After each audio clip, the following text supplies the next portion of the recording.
रहे हैं और मैं हूं आपके साथ स्वाति आर्य। स्वागत है आप सभी का बुलेटिन की शुरुआत बड़ी खबर के साथ करेंगे। जेपीसी के सदस्य बन सकती है प्रियंका गांधी। ये बड़ी खबर इस वक्त की। एक देश एक चुनाव पर जेपीसी की सदस्य बन सकती है प्रियंका। कांग्रेस ने प्रियंका गांधी का नाम प्रस्तावित किया है। मनीष तिवारी, इसी के साथ ही रणदीप सुरजेवाला, सुखदेव भगत का भी नाम है। सरकार ने एक देश एक चुनाव बिल को जेपीसी में भेजा है। तो बड़ी जानकारी, कांग्रेस ने प्रियंका गांधी का नाम प्रस्तावित किया है। इसके अलावा मनीष तिवारी का नाम है, रणदीप सुरजेवाला का नाम है और सुखदेव भगत का नाम भी सामने आ रहा है। तो ये बड़ी जानकारी इस वक्त की आपके टीवी स्क्रीन पर। एक देश एक चुनाव पर जेपीसी के सदस्य बन सकती है प्रियंका। बड़ी खबर इस वक्त की आप तक पहुंचा रहे हैं। जेपीसी के सदस्य बन सकती है प्रियंका गांधी। कांग्रेस ने प्रियंका गांधी का नाम प्रस्तावित किया है। बड़ी खबर, दरअसल सरकार ने एक देश एक चुनाव बिल को जेपीसी में भेजा है। यहां पर तमाम जो दल हैं इस बिल को लेकर, एक देश एक चुनाव को लेकर बातचीत करेंगे। खुशबू ज्यादा जानकारी के साथ हमारी संवाददाता हमारे साथ जुड़ चुकी है। सीधा रुख खुशबू का करेंगे और जानकारी लेंगे। खुशबू, क्या कुछ अपडेट इसको लेकर? एक देश एक चुनाव पर जेपीसी के सदस्य बन सकती है प्रियंका। कांग्रेस की तरफ से उनके नाम को आगे किया गया है। जी बिल्कुल, अभी सूत्रों के हवाले से जो खबर आ रही है उसमें ये निकल के आया है कि प्रियंका गांधी, वाड्रा, उसके अलावा सुखदेव भगत, मनीष तिवारी और रणदीप सिंह सुरजेवाला, चार जो विपक्षी जो इंडिया अलायंस में कांग्रेस पार्टी है, इनके तरफ से चार नाम जो है वो प्रस्तावित किए गए हैं। इसके अलावा भी बाकी पार्टियों के जो मेंबर्स होंगे उनसे भी हो सकता है कि कुछ मेंबर्स आएंगे। जो इंडिया अलायंस के बाकी सारी जो पार्टियां हैं उनके भी कुछ नाम सुझाव में आएंगे, क्योंकि जेपीसी के पास पहुंच जाएगी ये जो one nation one election bill है। उस जो सत्ता पक्ष है कोशिश कर रहा है कि जेपीसी में भेज के सभी जो पार्टियां हैं उनसे अलग अलग बातचीत की जाए, बातचीत करके एक निष्कर्ष निकाला जाए। क्योंकि सत्ता पक्ष का मानना है कि अगर one nation one election bill आता है तो सबसे बड़ा जो उसका बेनिफिट बताया जा रहा है कि आर्थिक जो है वो उत्थान होगा, जो अर्थव्यवस्था है वो सुधरेगी, जीडीपी ग्रो करेगा तेजी से। तो तमाम ऐसी चीजें बताई जा रही हैं, तो इसके फायदे गिनवाए जा रहे हैं। ऐसे में विपक्ष लगातार विरोध कर रहा था। विपक्ष की कई ऐसी पार्टियां हैं जो विरोध कर रही हैं इस बिल का खुलकर। और कल जब इस बिल पे वोटिंग हुआ वहां भी विपक्ष की तरफ से तो एक जो 2/3 का बहुमत आंकड़ा है, जो वोटिंग परसेंट है, वो जुटाना बहुत मुश्किल हो रहा है सत्ता पक्ष के लिए। तो ऐसे में जेपीसी की मांग हुई विपक्ष की तरफ से भी, कि विपक्ष की तरफ से बार बार कहा गया कि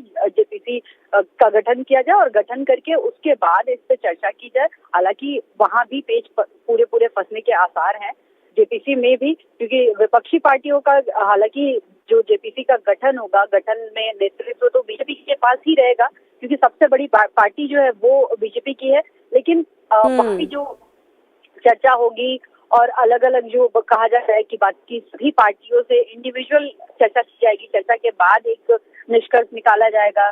कोशिश सत्ता पक्ष की यही है कि वन नेशन वन इलेक्शन लेके आया जाए, क्योंकि वो ठीक है खुशबू, बहुत बहुत शुक्रिया इन तमाम जानकारी के लिए और हमारे साथ जुड़ने के लिए। आप नजर बनाए रखें, आपसे आगे भी जुड़ेंगे, अपडेट लेते रहेंगे। तो बड़ी और महत्वपूर्ण जानकारी आप तक पहुंचा रहे थे। बढ़ते हैं आगे, अब सीधा यहाँ से रुक करेंगे लाइव एक्सप्रेस का सुपरफास्ट अंदाज में। राज्यसभा में बाबा साहेब मुद्दे पर हुआ जोरदार हंगामा। हंगामे के बीच राज्यसभा की कार्यवाही गुरुवार सुबह 11 बजे तक के लिए स्थगित। मंगलवार को राज्यसभा में चर्चा के दौरान गृह मंत्री अमित शाह ने कांग्रेस पर साधा निशाना। कहा, कांग्रेस बार बार बाबा साहेब अंबेडकर का नाम लेती है। इतना नाम भगवान का लेते तो स्वर्ग मिल जाता।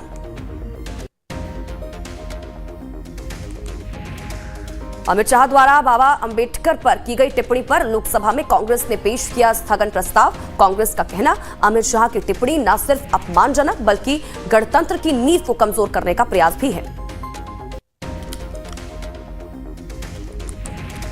अमित शाह के बयान पर संसद के बाहर कांग्रेस का प्रदर्शन। बाबा साहेब अंबेडकर के पोस्टर के साथ कांग्रेस का प्रदर्शन में राहुल और प्रियंका भी शामिल थे।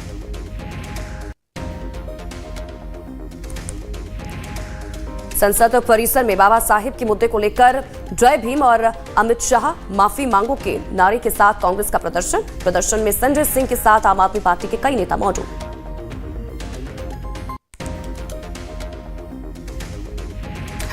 संसद परिसर से मल्लिकार्जुन खड़गे ने दिया बड़ा बयान। कहा, बाबा साहेब अंबेडकर का अपमान कोई भी स्वीकार नहीं करेगा।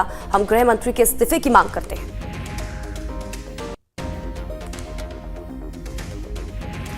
कांग्रेस नेता गौरव गोगोई ने कहा कि केंद्रीय गृह मंत्री ने अंबेडकर के बारे में बेहद अपमानजनक तरीके से बात की।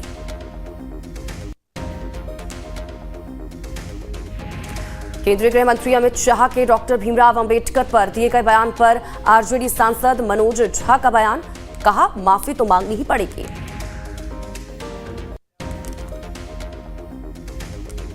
कांग्रेस के सांसद के सुरेश ने कहा कि अमित शाह की अंबेडकर पर टिप्पणी के खिलाफ इंडिया गठबंधन प्रदर्शन करेगा।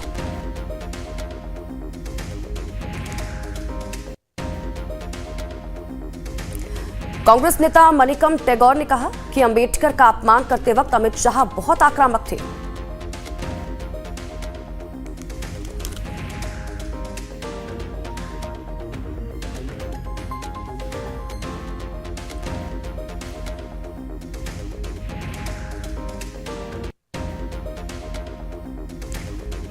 अमित शाह के इस्तीफे की विपक्ष की मांग पर सुकांत मजूमदार का पलटवार। कहा, कांग्रेस ने हमेशा अंबेडकर का अपमान किया।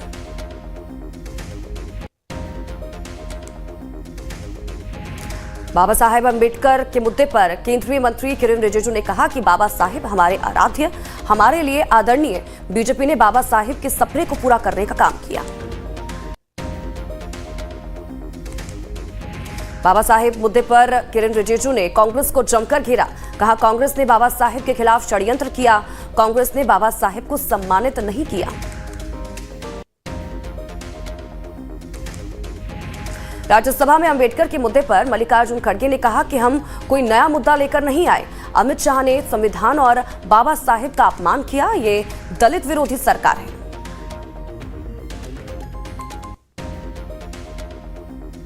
राज्यसभा में जेपी नड्डा ने खड़गे पर किया पलटवार। कहा, अपने वक्तव्य से खड़गे देश को गुमराह कर रहे हैं। कांग्रेस ने जीते जी अंबेडकर का तिरस्कार किया।